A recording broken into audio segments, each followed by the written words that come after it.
Hello，大家好啊！歡迎嚟到我哋呢個頻道。咁我哋今次呢，就係想同即係好多香港人移民又好，或者買樓收租又好。咁究竟係真係用一個買一個新樓，抑或買舊樓呢？咁我意思新樓嘅意思呢，就顧名思義呢，就真係完全全新嘅。咁我就即係大概俾大家睇一睇啲資料先。咁我首先呢，就俾大家睇一睇咩叫新樓先。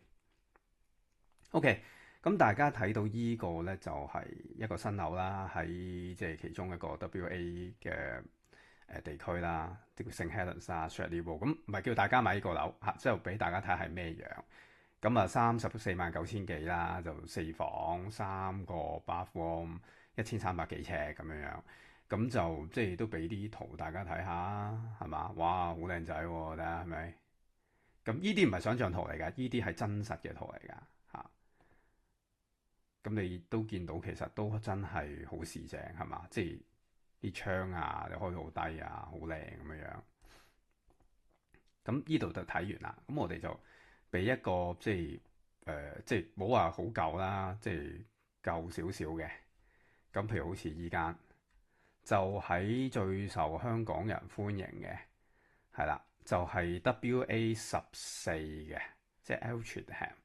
依間樓啦，咁就29萬5千，咁啊大家睇到個分別就係依間樓咧就平好多嘅。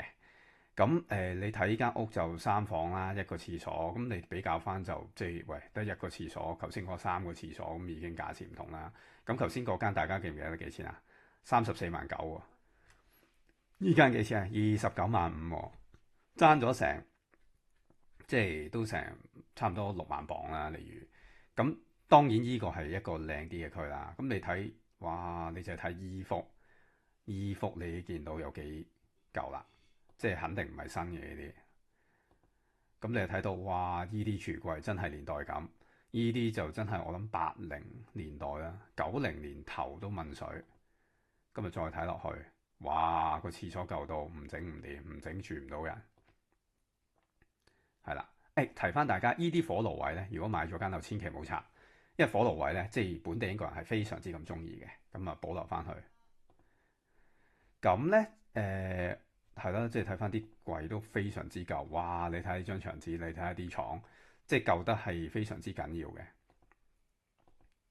好，咁就都同大家快睇，哇！你睇下呢牆紙，呢啲咁嘅櫃，係啦，咁呢啲就即係背後個磚牆啦，呢啲都補過無數咁多次，呢啲就舊磚嚟嘅，我諗唔18年都50-60年歷史㗎啦。係咪啦？補過嘅啲牆，啲 motor 補過嘅。咁依個整得幾靚喎，老實。好，咁呢個就前院啦，即係正正常常咯，冇乜特別咯，但係有年代感嘅啦，即係冇18年都60。我講依間屋，我諗60至90年啦。好，咁睇完，咁我哋就睇啲權威嘢啦，就係 Zoopla，即係一個英國常用嘅網站，就講喂，究竟新樓同舊樓分別係乜？咁我自己本人就而家就住緊舊樓嘅，咁其實小弟呢，都已經買咗間新樓俾自己住㗎啦。咁其實點解要買新樓呢？在我而言先，我第一個睇法就係、你如果自住嘅話，你又真係即係個荷包當然要夠錢啦。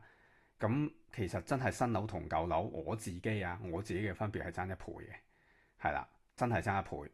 咁因為我買咗個新樓呢，就5年樓齡嘅啫，係真係好新好新，係啦。咁亦都係唔使點樣執樓，個原因就係因為上一手業主同我執咗樓㗎啦，係咪？如果唔係，佢都不能夠喺間即係即係甩甩漏漏嘅新樓裏邊去做嘢啦。咁雖然即係呢個係第一個好處啦。咁第二個好處就係佢會係真係保暖嗰方面會做得好啲嘅。咁呢度會有講嘅，我又同大家 go through 係啦。咁第一個好處點解要買新樓？The benefits of new build homes，第一就係話你可以攞到政府嘅津貼。咁不過如果 BNO 移民人士呢，據我所知未必攞到嘅。咁所以呢個就唔啱即係移民人士睇嘅，除非你已經係英國人。第二點。咩叫 chain fee 呢？即係話你買間新樓呢，就無後顧之憂，個發展商起好呢就會俾你㗎啦。咁就叫 chain fee。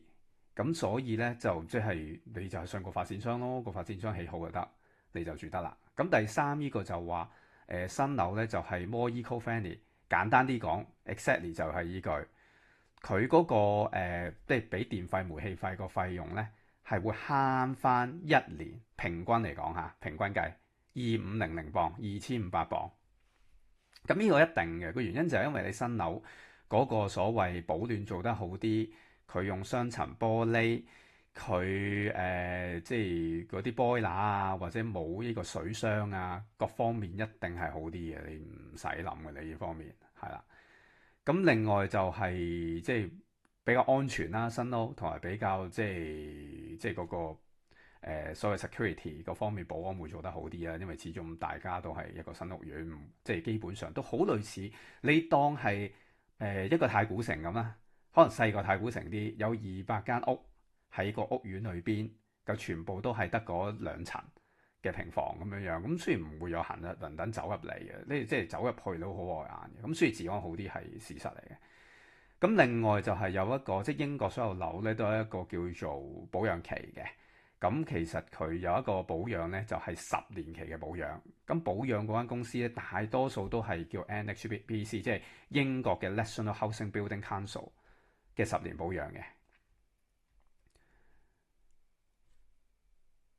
係啦，咁另外就即係你可以自己同個發展商傾咗，專用乜貴用乜，有啲所謂成日即係坊間聽嗰啲 option 都可以加落去啦。咁呢個其實我又不大同意嘅，因為其實你舊樓你個可塑性都好高㗎，即係你香港人都係通常劈爛晒間舊樓去做㗎啦。如果你做大裝修，其實英國都係咁做。咁所以呢個我就唔同意話你買新樓就可以即係設計容易啲，我就唔覺得係咯。係啦，咁呢個有少廢話。第七點，好，咁呢度講翻舊樓啦。咁舊樓其實就係即係你係咯，即係舊啲咁，你咪即係嗰條街就真係會比較舊啲嘅。咁但係有啲即係如果英國人咧就好中意所謂 Victorian，即係維多利亞式嘅所謂屋嘅，咁佢哋係好中意嘅。咁另外咧，你就即係可以知道個樓價有冇買貴，有冇買平，咁呢個係事實，係啦。咁亦都即係如果你係一個精明買家嘅，你特登飛嚟英國去睇你間屋嘅，咁當然你可以去睇間屋。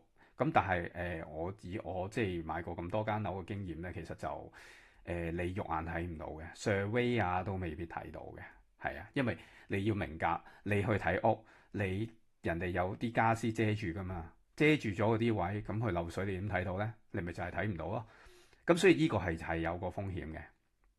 咁另外呢度就係話，喂，你舊樓你可以 add value，譬如加個extension，加個天窗係嘛，擴建等等 click 啦。咁但係呢啲嘢呢，就有少少廢嘅。個廢嘅位就係、除非你住倫敦，你住倫敦就真係有用嘅，因為你起個成本，你倫敦個起間 extension 個成本同 Manchester 一樣嘅。咁但係你起完出嚟值個 value，可能你起多間房出嚟喺倫敦值50000磅，但係 Manchester 咧你可能值20000磅嘅啫。咁但係個人工可能同你講21000，人工加料，咁你唔會起嘅，即係基本上就係咁樣計嘅。咁同埋真係會近啲市中心，但係我建議大家唔好買咁近市中心，因為喺市中心咧，即係等於大家會唔會住喺銅鑼灣市中心啊？係，我知，即係我咁樣講咧，可能有啲人就話：喂，我未住銅鑼灣市中心咯。咁我諗歡迎大家留言啊！你住銅鑼灣市中心，你覺得點啊？就梗係唔老禮啦，梗係嘈喧巴閉，又多車，又有電車叮嚟叮去咁樣樣，真係啊！你唔使校鬧鐘啊，個電車一開工，你已經瞓醒啦。咁所以我唔建議大家住市中心嘅。咁咧就其實即係我諗，我做個總結啦。其實如果你以我個即係以我嘅經驗，即係我買咗咁多間樓嘅經驗咧，其實我有個建議俾大家嘅。如果大家荷包係夠錢嘅，買新樓啦。咁如果你話哇，我驚佢爛尾喎，咁點啊？買起好咗嘅新樓啦。再唔係你話喂，我又驚咧大把嘢執漏喎，點算啊？咁樣咧仲有個方法。